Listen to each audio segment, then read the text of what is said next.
Hello बच्चों, आइए इस प्रश्न को देखते हैं। मक्का के दाने का चित्र दिया गया है। इसमें से कुछ क्षेत्र ए, बी, सी व डी के रूप में नामांकित हैं।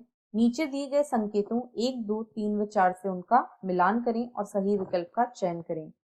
1 मुख्य पोषक ऊतक, 2 ढाल की आकृति के बीज पत्र, 3 मूलांकुर का सुरक्षात्मक आवरण या 4 प्रोटीन युक्त परत। विकल्प A1 B3 C4 D2, विकल्प B A2 B3 C1 D4, विकल्प C A1 B2 C3 D4 या विकल्प D A4 B2 C3 तथा D1। इस प्रश्न की जो मुख्य अवधारणा है, मुख्य अवधारणा वह है एक बीजपत्री बीज की संरचना।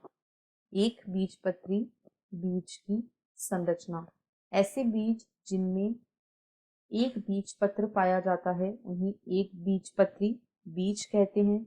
एक बीजपत्री बीज जो होते हैं वे सामान्यतया भ्रूणपोषी होते हैं, जैसे कि मक्का, गेहूं, बाजरा, जौ व नारियल। ये सामान्यतया भ्रूणपोषी होते हैं, यानी इनमें जो भ्रूणपोष है वह मुख्य पोषक ऊतक होता है। इनमें भ्रूणपोष मुख्य पोषक ऊतक होता है। सबसे पहले हम ए, बी, सी व डी की पहचान करते हैं। डी जो है यहाँ पर यह भ्रूणपोष को दर्शा रहा है। डी भ्रूणपोष को दर्शाता है। बी स्कूटेलम जिसे बरूथिका भी कहा जाता है।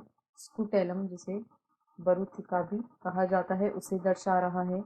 यहाँ पर सी जो है वह मूलांकुर चोल को दर्शाता है। मूलांकुर चोल को दर्शाता है। तथा ए जो है यह एल्यूरोन सतह को दर्शाता है। एल्यूरोन सतह को दर्शाता है। अभी हमने भ्रूणपोष के बारे में पढ़ा है। भ्रूणपोष जो होता है यह मुख्य पोषक ऊतक होता है। यहाँ पर हम लिख लेते हैं A, B, C व D, यानी जो B है उसका सही मिलान होगा 1। अब हम बात करते हैं कि जो इनमें भ्रूणपोष की बाहरी भित्ति होती है वह भ्रूणपोष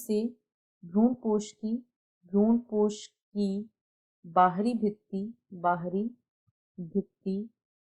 भ्रूणपोष की जो बाहरी भित्ति होती है वह भ्रूण से एक प्रोटीन सतह द्वारा अलग होती है। एक प्रोटीनी सतह द्वारा अलग होती है। इस प्रोटीनी सतह को एल्यूरोन सतह कहा जाता है। इसी प्रोटीनी सतह को एल्यूरोन सतह कहा जाता है, यानी जो ए है उसका सही मेल होगा 4 प्रोटीन युक्त परत। अब हम देखते हैं कि इनमें जो भ्रूण होता है वह आकार में छोटा होता है और भ्रूणपोष के सिरे पर एक खांचे में स्थित होता है। इनमें एक बड़ा व ढालाकार बीज पत्र होता है जिसे स्कूटेलम या बरूथिका कहा जाता है, यानी बी जो है उसका सही मिलान होगा 2। तथा सी से हमने मूलांकुर चोल को प्रदर्शित किया है, तो जो मूल होती है उसका जो सुरक्षात्मक आवरण होता है, मूलांकुर का जो सुरक्षात्मक आवरण होता है, यहाँ पर हम लिखेंगे मूलांकुर, प्रांकुर तथा मूलांकुर। तो उनमें से जो मूलांकुर होता है उसका सुरक्षात्मक आवरण जो होता है, उसे हम मूलांकुर चोल कहते हैं। उसे ही मूलांकुर चोल कहा जाता है, यानी सी का जो सही मेल होगा वह होगा 3, यानी A, B, C, D 4, 2, 3, 1 ऐसा विकल्प डी में दिया गया है, इसलिए विकल्प डी इस प्रश्न का सही उत्तर है। आशा है आपको प्रश्न समझ आया होगा। धन्यवाद।